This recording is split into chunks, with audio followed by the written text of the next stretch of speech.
Ma näitan kohe ka tooli peal, mis siis meiega juhtub. Ehk siis ideaalis me peaksime istuma 90 kraadi ja umbes täpselt nii.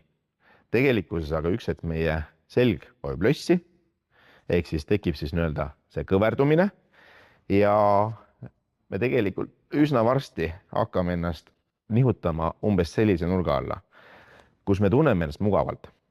Miks nii? Praegu mul moodustus siia 120 kraadi ja see 120 kraadi on tegelikult inimese jaoks väga mugav leboasend, sest see võtab ära surve seljalt.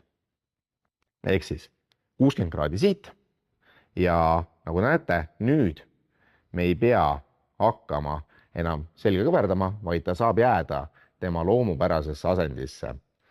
Nüüd, kui me aga istume sadultoolil, siis meie vaagen toetub istmikuluudele. Istmikuluu kenasti toetub siis sadultoolile.